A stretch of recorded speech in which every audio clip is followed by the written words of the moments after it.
আল্লাহ পাক রব্বুল আলামিন পবিত্র কোরআনের ভিতরে বলেছেন, وَدَخَلَ مَعَهُ السِّجْنَ فَتَيَانِ قَالَ أَحَدُهُمَا إِنِّي أَرَانِي أَعْصِرُ خَمْرًا وَقَالَ الْآخَرُ إِنِّي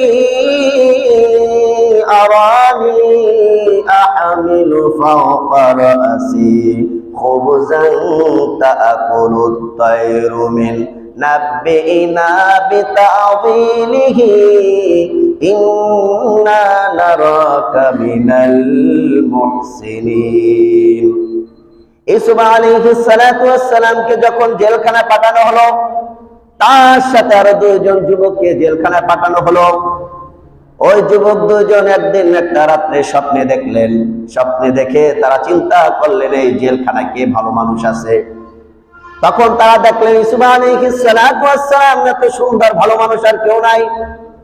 তার কাছে গেলেন, যে বললেন, তার স্বপ্নের কথা বললেন। কি বললেন? তারা ইউসুফ আলাইহিস সালাতু ওয়াস সালামের কাছে স্বপ্নের কথা বললেন। ও ইউসুফ, একজন বলল, আমি একটা স্বপ্নে দেখেছি। কি স্বপ্নে দেখেছো?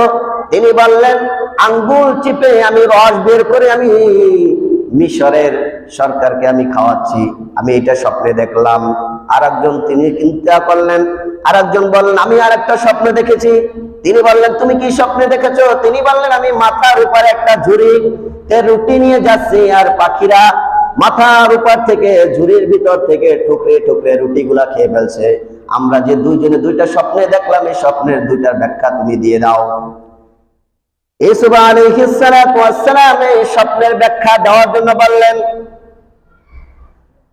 লা ইয়াতিকুমা তুআমুন তুরযাকানিহি ইল্লা নাব্বাতুকুমা বিতাওয়িলিহি ক্বাবলা আন ইয়াতিয়াকুমা যালিকুমা মিম্মা আল্লামানি রাব্বি ইন্নী তারাকতু মিল্লাতা কওমিন লা ইউমিনুনা বিল্লাহি ওয়া হুম বিল আখিরাতি হুম কাফিরুন।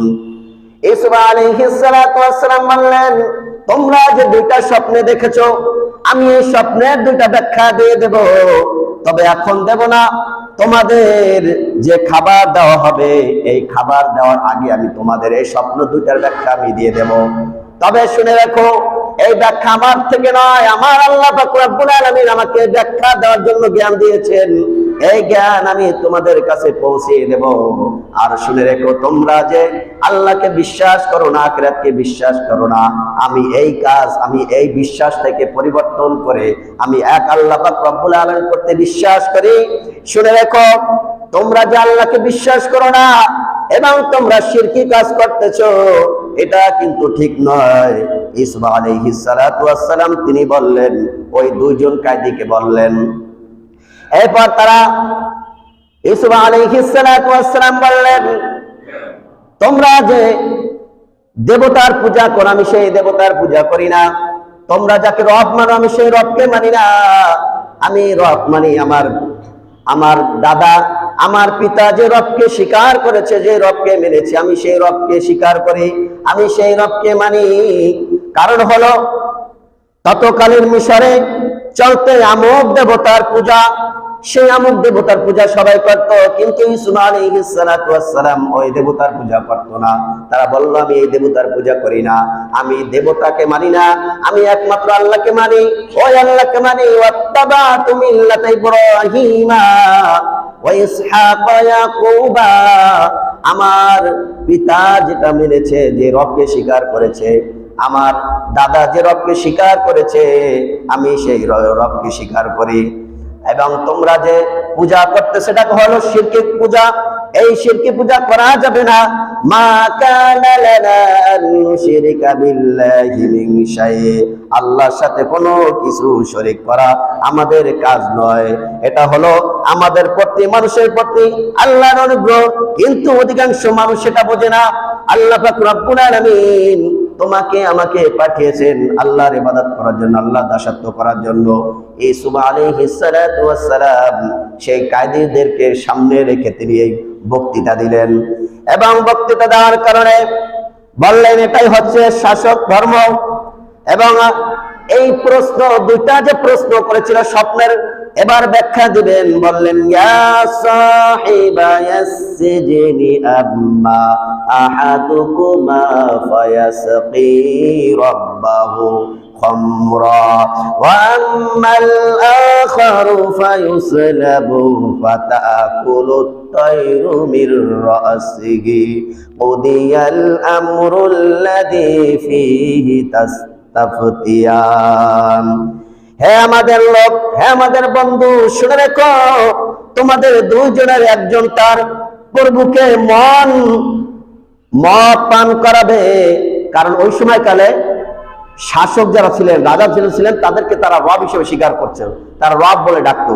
সেজন্য বলেছেন, তুমি যিনি স্বপ্নে দেখেছেন যে আঙ্গুল টিপে রস বের করে, ওনার ব্যাখ্যা দিলেন যে উনি কয়েকদিনের ভিতরে জেলখানা থেকে বের হয়ে আবার তিনি ওই তার মনিবের মদ রস টিপে, আঙ্গুল টিপে রস বের করে সেখান থেকে মদ বের করে মদ বানিয়ে তার সরকারকে খাওয়াবেন।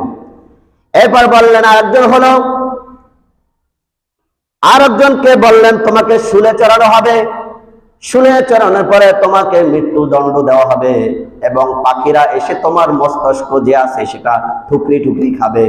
এই দুজনে দুটো ব্যাখ্যা দিলেন। যে এক নম্বর ব্যাখ্যা হলো যে যিনি স্বপ্নে দেখলেন, যে তিনি স্বপ্নে করে দেখতেছেন আঙ্গুল টিপে রস বের করতেছেন, তার ব্যাখ্যা দিলেন তুমি তোমার সেই মুনিবের কাছে যাবে এবং তাকে আঙ্গুল টিপে রস বের করে সেই রস থেকে মদ বানিয়ে তোমার মুনিবকে তুমি খাওয়াবে। আরেকজন যিনি দেখেছেন যে ঘুমের ভিতরে স্বপ্নে দেখছেন যে তিনি ঝুড়িতে রুটি নিয়ে যাচ্ছেন আর পাখিরা উপর থেকে ঠুকরে ঠুকরে তার সেই রুটিগুলো খেয়ে ফেলছে, তাকে বললেন যে তোমার যে স্বপ্নের ব্যাখ্যা সেটা হলেই যে তোমার মৃত্যুদণ্ড হবে এবং তোমাকে শুলে চড়ানো হবে এবং তোমার মস্তিষ্ক সেই পাখিতে টুকরে টুকরে খাবে।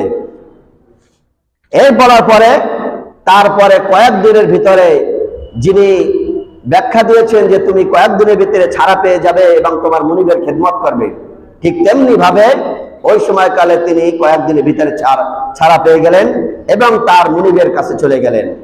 আর যাকে বলা হলো তোমাকে শুলে চড়ানো হবে, তার ঠিক সেই শাস্তি হয়ে গেল, তাকে শুলে চড়ানো হলো এবং তাকে মৃত্যুদণ্ড দেওয়া হলো এবং তাকে তার মস্তিষ্ক এবং পাখিতে খেয়ে ফেললো।